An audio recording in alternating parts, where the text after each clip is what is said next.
sini saya akan menjelaskan mengenai pendidikan karakter. Salah satu definisi pendidikan karakter yaitu upaya untuk membantu siswa atau individu untuk menginternalisasikan nilai-nilai utama etika sehingga mampu memahami, mempunyai perhatian, dan mengutamakan nilai-nilai dasar etika tersebut, yaitu apa yang diyakini benar, adil, jujur, dan bertanggung jawab, serta penghargaan terhadap diri sendiri dan terhadap orang lain. Dengan demikian, nilai-nilai utama etika tersebut dapat membentuk pribadi yang utuh dan tercermin dalam sikap dan perilaku individu dalam interaksi sosial di sekolah ataupun di masyarakat.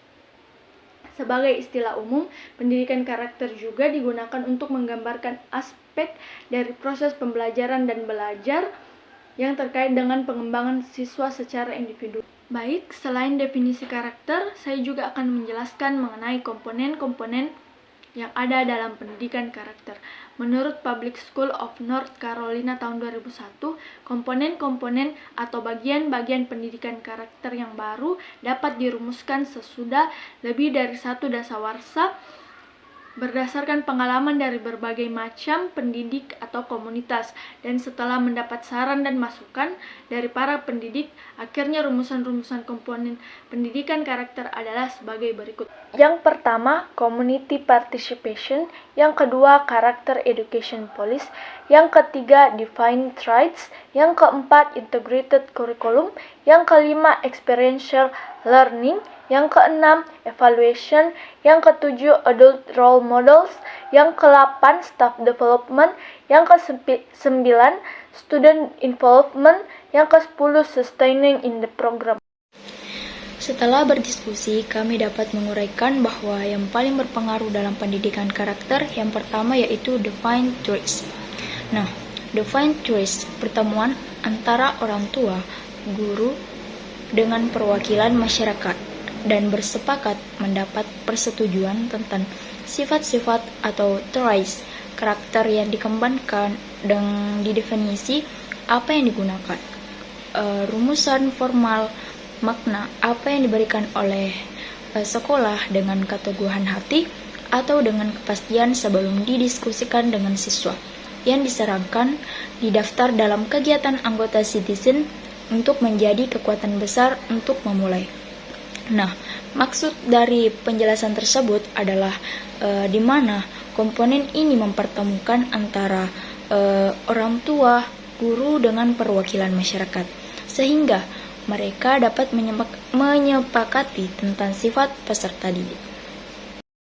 Komponen yang ketiga yaitu experiential learning atau belajar dari pengalaman, yaitu mengizinkan siswa melihat sifat dalam aktivitas, mengalami dan mengekspresikan pengalaman dalam dunia nyata yang terdapat dalam kurikulum yang menggambarkan atau mengilustrasikan sifat karakter. Experiential learning merupakan proses pembelajaran yang dilakukan dengan menempuh proses refleksi dan juga menempuh suatu proses pembuatan makna dari pengalaman nyata. Metode experiential learning ini menjadi salah satu metode pembelajaran yang paling efektif karena metode ini memungkinkan para peserta didik untuk belajar dan memenuhi seluruh aspek penting dalam pembelajaran, yakni kognitif, afektif, dan emosi. Terpenuhnya seluruh aspek penting dalam proses pembelajaran ini kemudian dapat membuat pemahaman yang lebih mendalam bagi para peserta didik yang melakukannya. Experiential learning memiliki karakteristik utama yaitu belajar merupakan proses yang holistik yang bukan dari hasil kognisi saja. Yang kedua, belajar merupakan sebuah proses kontinu atau berulang yang didasarkan pada pengalaman. Yang ketiga, belajar yang paling baik dimaknai dari sebuah proses, bukan terkait dari hasil yang diperoleh. Yang keempat, belajar melibatkan hubungan antara manusia dan lingkungan. Kelima, belajar merupakan proses menciptakan pengetahuan yang diperoleh. Yang keenam, belajar membutuhkan resolusi dari sejumlah konflik antara berbagai gaya yang berlawanan secara dialektis dari adaptasi terhadap dunia. Adapun tahapan-tahapan dalam pembelajaran experiential learning yaitu pertama tahap pengalaman nyata, yang kedua tahap observasi refleksi, yang ketiga tahap konseptualisasi, dan yang keempat tahap implementasi atau eksperimen. Terakhir, komponen yang menurut kami berpengaruh adalah student involvement.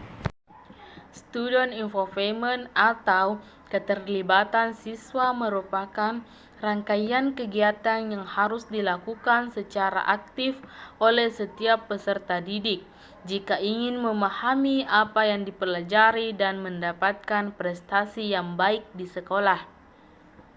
Hal ini sejalan dengan tujuan pendidikan, yaitu proses belajar aktif yang bertujuan untuk mengembangkan seluruh potensi peserta didik.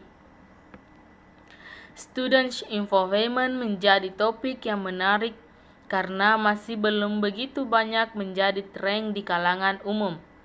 Di ruang kelas, siswa akan cenderung mudah untuk diatur apabila mereka memang secara konsensual siap untuk diatur.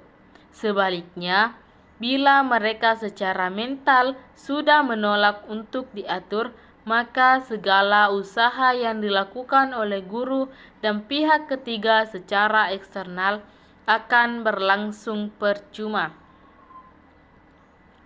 Menurut Neumann 1992 menjelaskan bahwa terjadinya student involvement kepada seseorang peserta didik adalah ketika siswa membenamkan dirinya secara mental di dalam proses pembelajaran, bahwa siswa berinvestasi dan siap untuk mendedikasikan diri dalam pembelajaran.